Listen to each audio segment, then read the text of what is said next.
اعوذ باللہ من الشیطان الرجیم بسم اللہ الرحمن الرحیم. ڈیئر اسٹوڈنٹس، السلام علیکم. آج ہم کلاس سکستھ کی انگلش بک سے پہلی لیسن پڑھنے جا رہے ہیں. اس لیسن کا نام ہے a different kind of school. یہ لیسن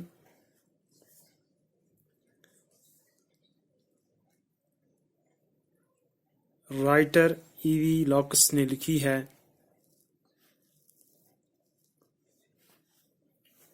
اس لیسن میں آتھر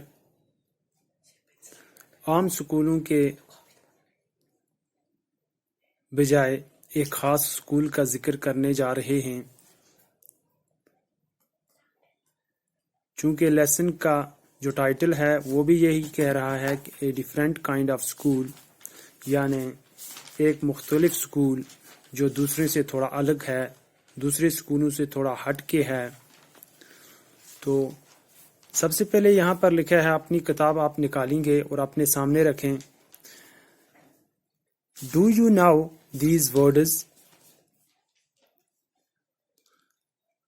کیا آپ ان جو یہ ورڈز دیے ہوئے ہیں ان کو جانتے ہیں؟ ان کے بارے آپ کو کچھ پتا ہے؟ If you don't find out their meanings، اگر آپ نہیں جانتے ہیں تو ان کا جو مطلب ہے، ان کی جو میننگز ہے وہ جاننے کی کوشش کیجئے. پہلا ورڈ یہاں پر ہے بینڈیج. بینڈیج یعنی پٹی.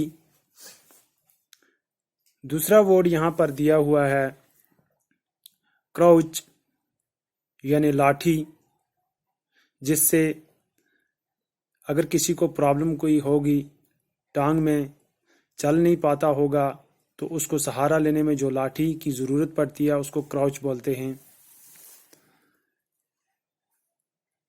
ایک اور ورڈ یہاں پر دیا ہوا ہے کرپل، یعنی اگر کسی کو ٹانگ میں پرابلم ہوگی، دقت ہوگی، وہ تھوڑا لنگڑا چلتا ہوگا، اس کو ہم کرپل کہتے ہیں، لنگڑا کر چلنا. پھر ہے یہاں پر آنر یعنی عزت، ادب. مس فارچن، مس فارچن ہو گیا بد نصیبی، بد قسمتی. لاسٹ ورڈ یہاں پر ہے سسٹم یعنی نظام. پھر یہاں پر دیا ہوا ہے look at the pictures in this unit and guess in what way this school میں be different from other schools.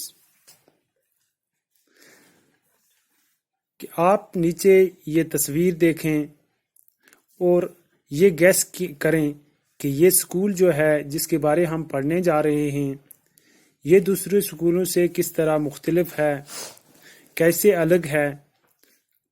تو اس پکچر کو آپ گیس کیجئے. پیارے بچوں، اس پکچر میں ہم کیا دیکھ رہے ہیں؟ ایک لڑکی ہے جس کی آنکھوں پر پٹی بندھی ہوئی ہے. ایک چھوٹا لڑکا ساتھ میں ہے، اس کی بازو پکڑ کے اور اس کو چلنے میں مدد کر رہا ہے. اس لیے اس میں ہم یہی گیس کر سکتے ہیں کہ یہ جو لڑکی ہے یہ بلائنڈ ہے، اندھی ہے، یعنی اس کو نظر نہیں آتا ہے، اس کی آنکھوں پر پٹی بندھی ہوئی ہے اور یہ لڑکا اس کی ہیلپ کر رہا ہے.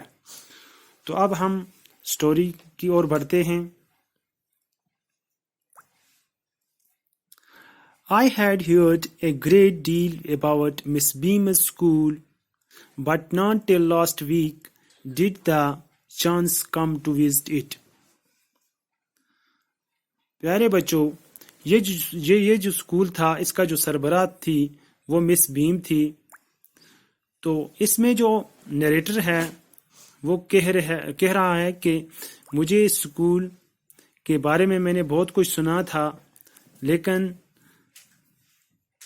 پچھلے ہفتے مجھے اس اسکول پر جانے کا موقع ملا جب میں اسکول پر گیا تو اس نے کیا دیکھا؟ When I arrived there was no one in sight but a little of about 12. Her eyes were covered with a bandage and she was being led carefully between the flower beds by a little boy who was about 4 years younger. تو narrator کہہ رہا ہے کہ جب میں وہاں پہ arrived یعنی پہنچا اس اسکول میں تو میں نے وہاں پر کوئی خاص نہیں دیکھا. ہاں ایک لڑکی دیکھی جس کی آنکھوں پر پٹی بندھی ہوئی تھی اور اس کو ایک چھوٹا لڑکا فلاور بیڈز سے پھولوں کے بیچوں بیچ سے بڑے دھیان کے ساتھ اس کا ہاتھ پکڑ کر چلا رہا تھا. She stopped. وہ لڑکی رکی. And it looked like she asked him who had come. تو وہ جب رکی اس نے اس سے کہا، چھوٹے لڑکے سے، کہ کون آ رہا ہے. He seemed to be describing me to her. تو وہ چھوٹا لڑکا جو ہے وہ اس کو ڈسکرائب کر رہا ہے، وہ اس کو بتا رہا ہے یہاں پر کون آ رہا ہے، وہ میرے بارے بتا رہا ہے. اس کو آتھر کہہ رہا ہے کہ وہ میرے بارے اس کو کہہ رہا ہے. Then they passed on. تو اس کے بعد یہ لڑکا اور یہ لڑکی جس کی آنکھوں پر پٹی باندھی ہوئی تھی آگے بڑھے.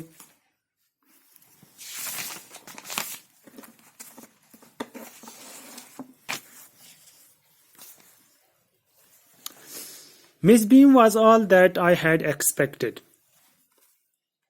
Middle-aged, full of authority, yet kind and understanding. Author کہہ رہا ہے کہ جو میں سوچ کر گیا تھا، جو میں ایکسپیکٹ کرتا تھا ویسا ہی تھا. جو یہ مس بیم تھی یہ مڈل ایجڈ تھی، یعنی 45 سال کی عمر کی مڈل ایجڈ تھی، فل آف اتھارٹی تھی. اس کو پورا اسکول چلانے کی پوری اتھارٹی تھی، پاور اس کے پاس تھا. تو یٹ کائنڈ اینڈ انڈرسٹینڈنگ، لیکن پھر بھی یہ بڑی ہی مہربان اپنے بچوں کے ساتھ تھی اور افہام و تفہیم کے ساتھ ہر ایک کے ساتھ ہر ایک مسئلہ حل کرتی تھی. Her hair was beginning to turn grey and she had the kind of plump figure that is likely to be comforting to a homesick child. تو اب اس کے بال جو تھے وہ آہستہ آہستہ سفید ہو رہے تھے اور اس کی جو فگر تھی یہ پلیزنٹ فیٹ تھی، یعنی تھوڑی بہت موٹی تھی یہ، اور بہت ہی اچھی لگ رہی تھی اور بہت ہی کمفرٹیبل تھی. اگر کسی بچے کو ہوم سک چائلڈ یعنی کسی بچے کو بھی اگر گھر کی یاد آتی تھی، لیکن ان کو اس کی کمفرٹیبل کی وجہ سے یہ اتنی کائنڈ فلنس تھی کہ اس کی وجہ سے بچے کو گھر بھول جاتا تھا اور اس بچے کو اس کی وجہ سے بہت ہی آسائش ملتی تھی. I asked her some questions about her teaching methods, which I had heard were simple. تو میں نے اس سے چند سوالات پوچھے. کیا سوالات پوچھے؟ کہ ان کی جو ٹیچنگ میتھڈز ہیں یہ کیسی ہیں. which I had heard were simple. تو انہوں نے جب جواب دیا تو انہوں نے کہا یہ بڑی ہی سادہ طریقے کے میتھڈز ہیں، سادہ طریقے کے جو ہمارے جو میتھڈز سکھانے کے ہیں وہ سادہ ہیں. No more than this is needed to help them to learn how to do things. Simple. Spelling, adding, subtracting, multiplying and writing.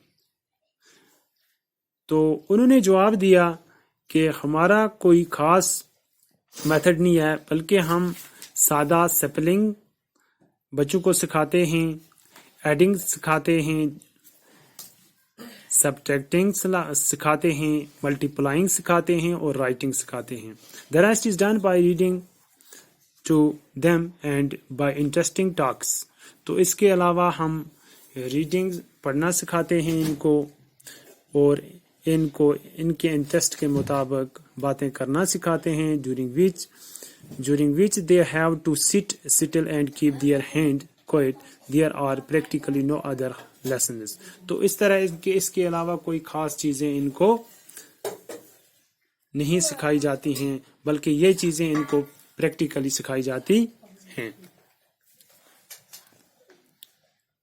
تو ڈیئر اسٹوڈنٹس، اگلے ویڈیو میں ہم اس سے آگے پڑھنے کی کوشش کریں گے. آج بس اتنا ہی. اس سبق کو آپ اچھے طریقے سے پڑھیں اور سمجھنے کی بھی کوشش کریں.